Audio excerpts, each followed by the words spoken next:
Revenge, one of the things that I think kind of flew under the radar was that you this offseason went to Korea to train. So I want to hear about your experience there and like what led into the season. I don't even know. You weren't there with the rest of Immortals, right? Oh, I was there alone. There was no Immortals at the time, right? There was no Immortals. Well, no, I actually did know my roster fully at the time. Right, that I went. okay. Yeah. They so everyone kind of had a reason why they didn't go. You know. You previously gone? Didn't you go the year before as well? No. This is my first time ever going, and we were going to meet up, but then he got stuck in quarantine. He got unlucky. So let me explain. This guy's timing, by the way, ain't great in general, Monty. Because when I had him on the Crackdown with Dominate last year, he explained how he had all these years where he was getting all these offers and he could have been an LCS. He turned them all down to do school, right? And then the moment he chose to become a pro was the year where like there's no lands, you can't ever be in a studio. I think the worst year at the time. You did some cursed monkey paw shit. No fans as well. Like I still haven't even experienced fans. Yeah, like exactly. We were just talking about that the other week, but anyway, you play for Immortals, so that wouldn't. Okay, all right. You got me. You did set up for that one. Now I feel like I'm talking to Gihoto. Right. That's literally that's like Gihoto type roast. There you go. Okay. Thank you. I give you props for that one. Come on the show. All right, but anyway, so it was in God, what month was it? I decided I wanted to go to Korea in like August, you know, like I was deciding then and there, like the second we lost to TSM in playoffs, I was like, I'm going to make a plan to go to Korea.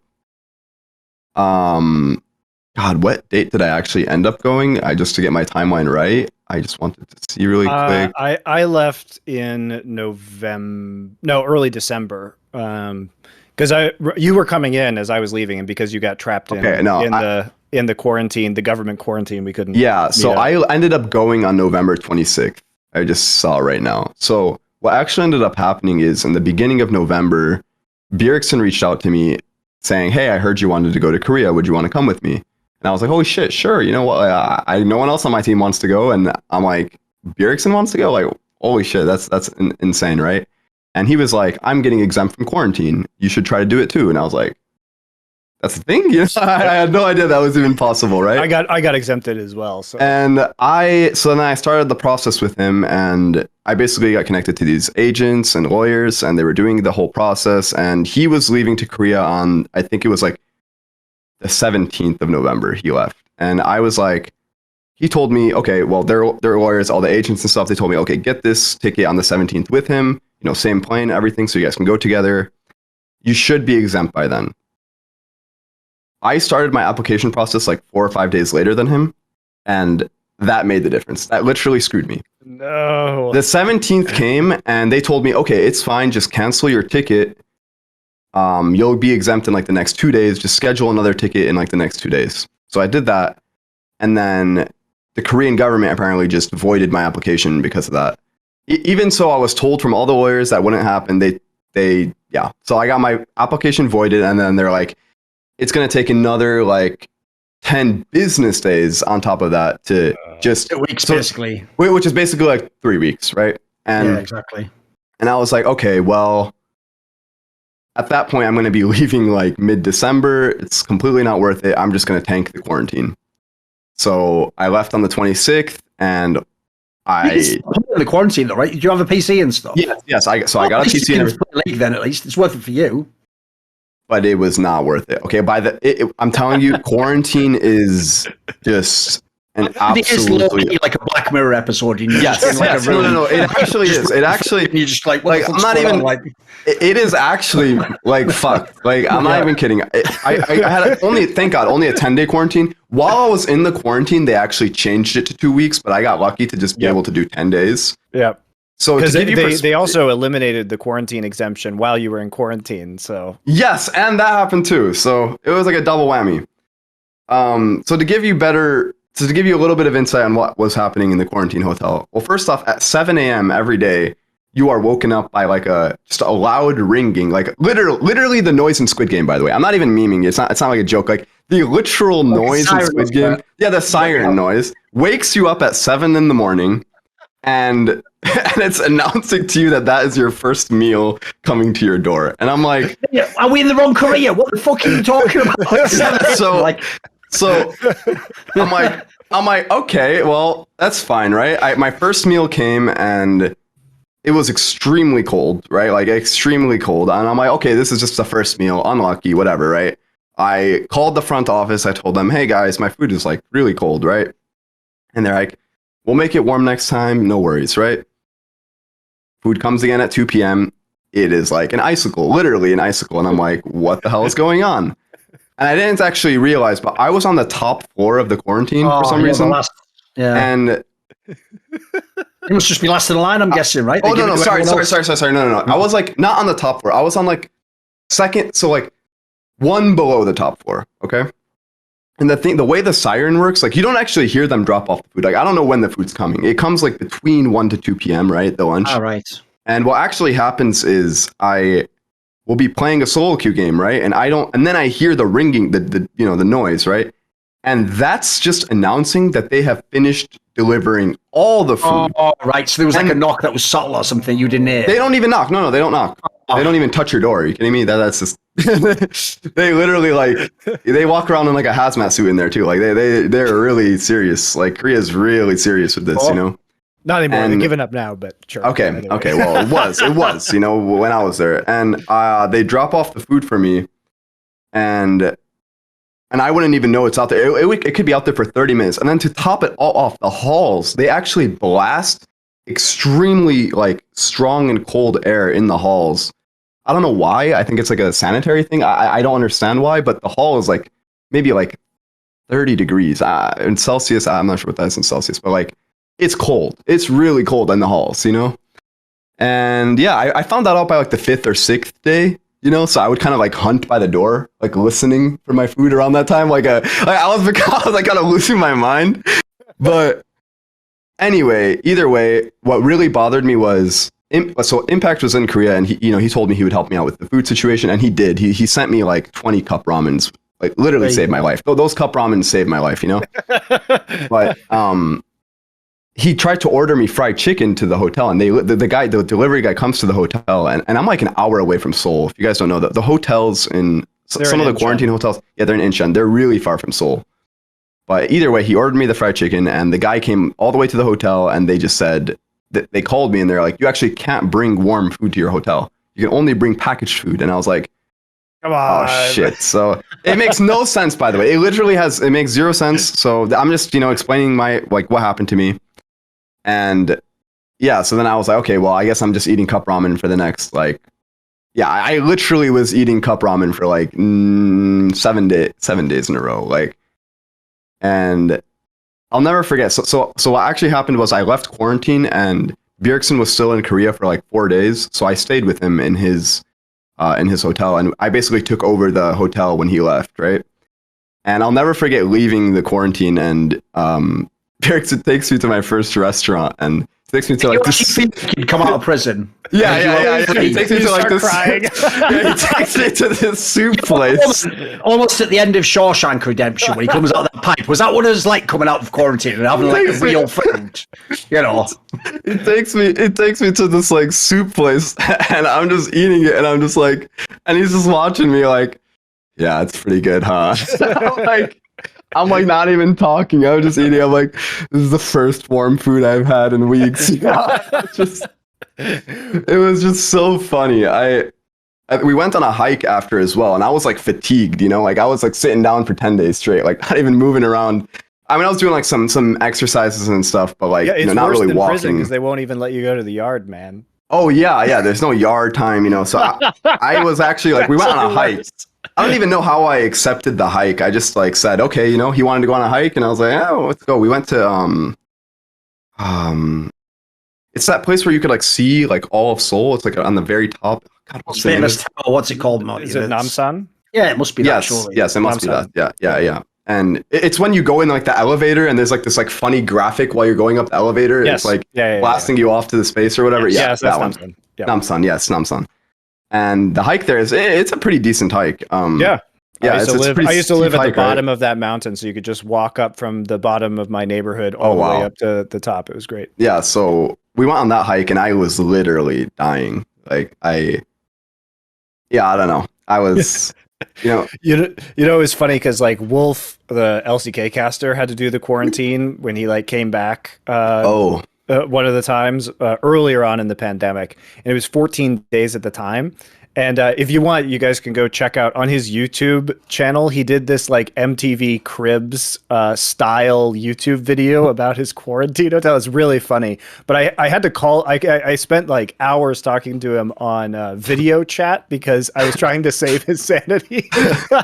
He was so bored. It's real. I mean, in all fairness, the hotel room itself is really nice. Like, the hotel itself is very, very nice. Like you have good internet there. Yeah, the internet was actually very good. Yeah, I was able to play I was playing like 22 games of solo queue a day. Like, so insane, I mean, not bad training. It was not bad training. Still, I was like, full grind mode, and it wasn't. So you were living off only cup noodles. So you were a true Korean pro gamer. I was literally you can't leave the room. They can't leave the room either. Yeah. You get the food at a certain time. You got the whole experience. You're in team one on it. I was really getting the whole experience. Like I was improving my league skills by the day. Right, like I was feeling it.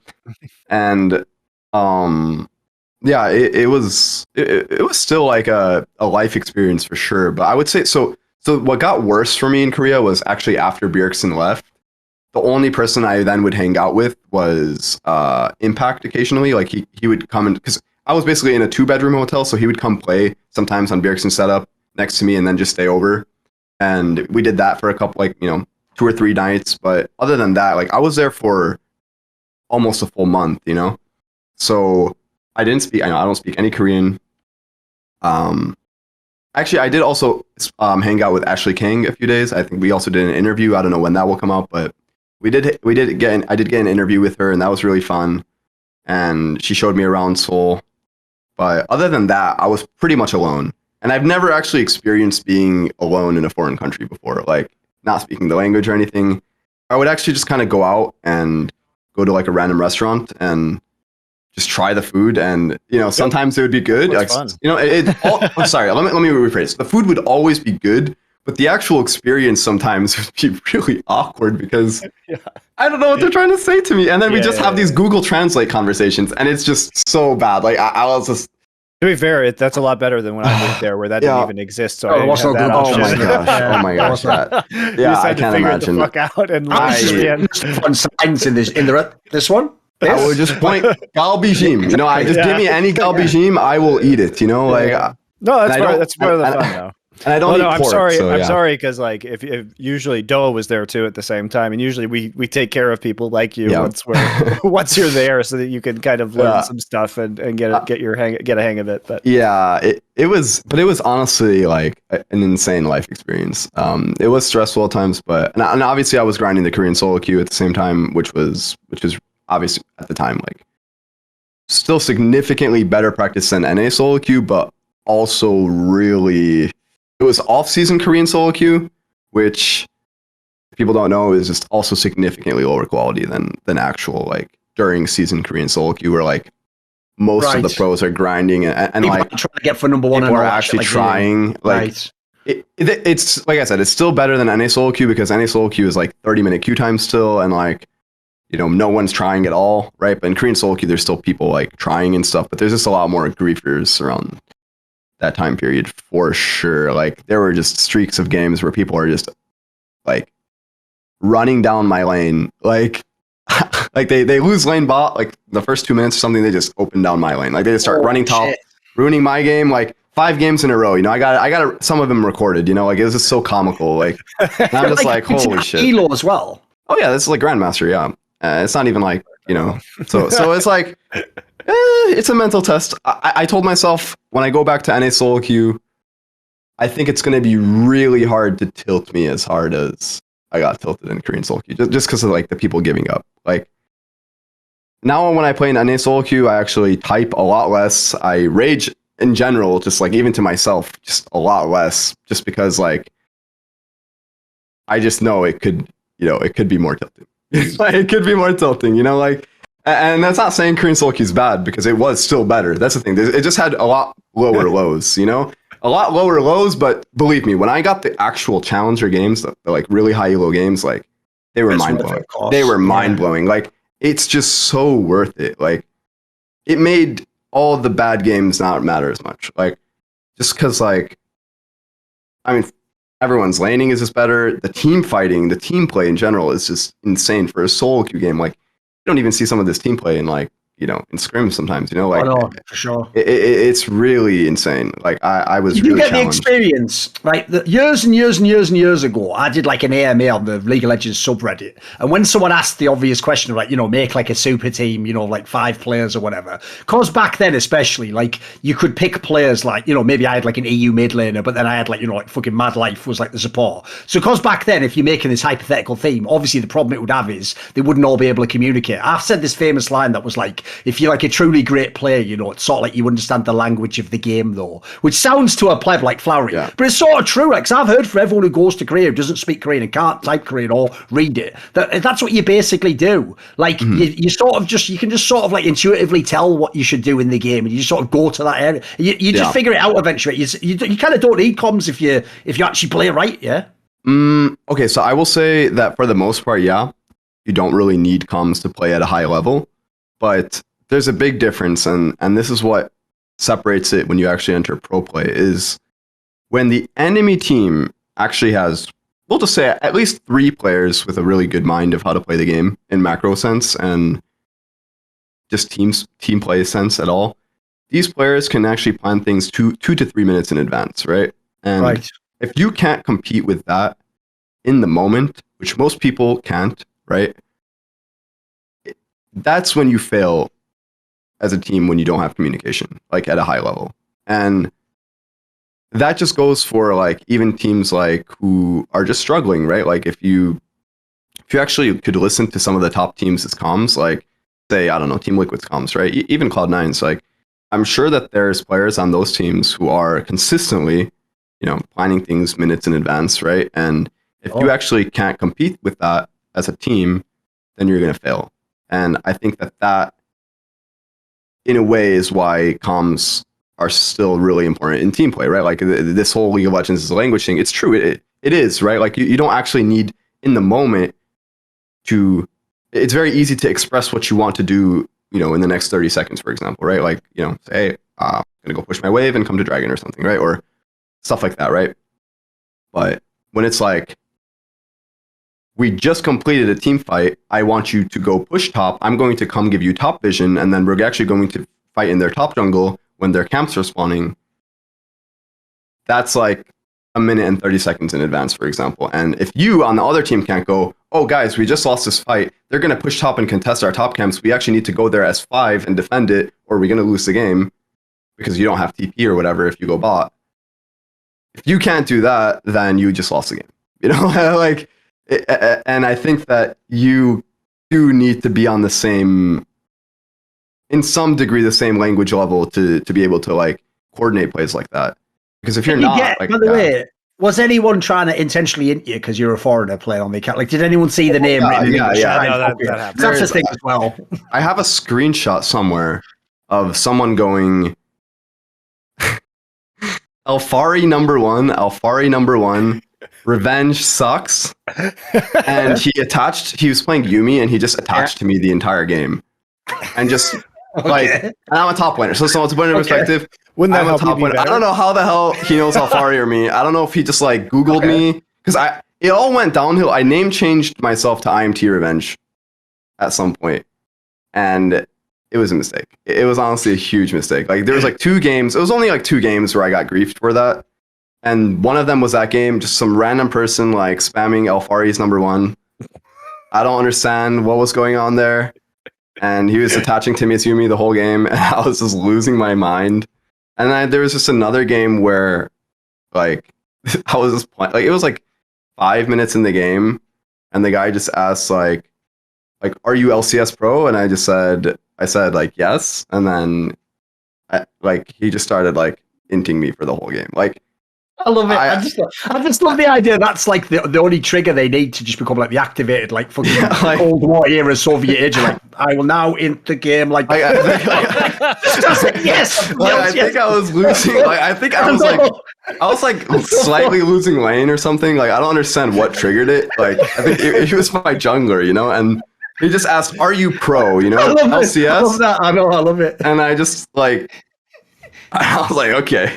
Like So at that thinking point, I was so deep in the boot camp that I was numb to it. You know, I was like, oh, all right, we lost the game, guys. Let me just pull up the Netflix and start watching on the second monitor. You know, like at that point, I had already lost my mind at that point in the boot camp. But the Alfari thing was like so mind blowing to me because I was just like, I don't understand what that comes from. Like he must have like watched, like he must have Googled my name. You just played against Jenkins. You don't even know about. I know exactly. Who the hell's Alfari? You know, it was so troll. Like it was so troll. I couldn't even believe it. I had to like take a screenshot and just like admire it. Like wow, that's real. That was written in game. You know, like, that's crazy. You know, but the thing is, though, people don't know how different the culture to solo queue is there. Like I've told a story before, but I'll tell like a slightly longer version of it. Basically, like one time when I was there, someone lent me an account, and look, obviously it wasn't like diamond or fucking challenge or whatever you're playing. It was just sort of like some fucking plat / like high gold level or whatever. And every time I played, no joke, and my friend was sat next to me, Korean, who can read Korean.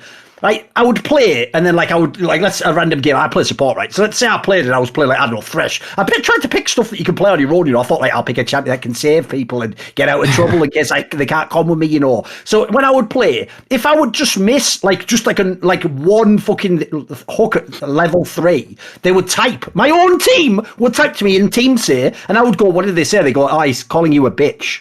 I'm like, what? Not that I ended the game. I just missed like one threshold, and they were going, yeah, they were typing to me and Korean, you bitch. Like, so I was like, if that's the baseline, if that's where we're starting, what sort of expectations do they have? How are you supposed to play at the pro level for fuck's sake? No, like in your case, I LCS pro, yes, right. I'll no point playing this game then, right? And nucleating. Like, what is that? No, what is that? That's like if you're on the plane, like, oh, the fucking air hostess comes down. Are you an LCS pro? Yeah, yes. Goes back to the captain. What is this shit? Like, what? Why are you giving up already? No, it would be bad. There was like one time we're all winning lane. Everyone's just so fed out of their mind, and this Ezreal was just having a bad game. And I'm not kidding. For the rest of the game, he starts typing out Taylor Swift lyrics in chat and right-clicking down bot lane. We still won. We were, just to give you a perspective, we were so ahead. He ended the game like 1-15, and we still won. Like, it was distracting them, to be fair. They were probably having to chase him, waste ults on him, everything. It was that bizarre. Like he's just typing out Taylor Swift lyrics, and I'm like, and this isn't like Grandmaster. It's not like, you know, we're not in like Diamond, you know, or like or Gold or something, you know, like, and yeah, that's just I don't know. I mean, again, I'll say it again. Just, you know, I don't want to feel like I'm just like shitting on Korean solo queue, because it still is really insane practice, and it still was really insane. Oh, of course, no, but the thing is, though, mate, you know, like the Westerners all think it's like Valhalla for fucking League. You know? But you can't. Yeah, you can have definitely negative experiences. Don't you know, you like you can't go there. Like if you went there for like a, you know, like say whatever, you had like a really small boot camp, short boot camp there, and you just had like a really unlucky week. Like that happens, you know, and you're. You know, some pros get really down on that and feel like, oh, fuck, like, you know, I was the problem or something, you know, but it's like, no, I mean, it's bad. I mean, you look at, I mean, you know, even Bjergsen was stuck, like, really low master in Korean solo queue, and I watched his games. He was being griefed, like, routinely being griefed in those games, and you look at him now, and he's, like, arguably, like, top 2 or number 1 mid laner in NA right now, you know, like, it's, you know, solo queue. And I will say this, like you have to actually understand what you're gaining from solo queue. Like a lot of pros do define their worth from solo queue sometimes, especially like the rookie pros who are just coming on the scene, because that's like kind of what got them their spotlight, right? Like you became noticed because you were like X rank in solo queue, or you were high rank in solo queue. But when you're a pro and you know you have to dedicate less time to it or less energy to it because of scrims or whatever, right? You can't let solo queue fully define your like worth as a player, you know, like you have to focus on the more important things like scrims, you know, or like your actual stage games, right? So want to see more cool, funny, interesting clips based on topics from my content? Well, subscribe to this channel then, or, you know, be a pleb and don't.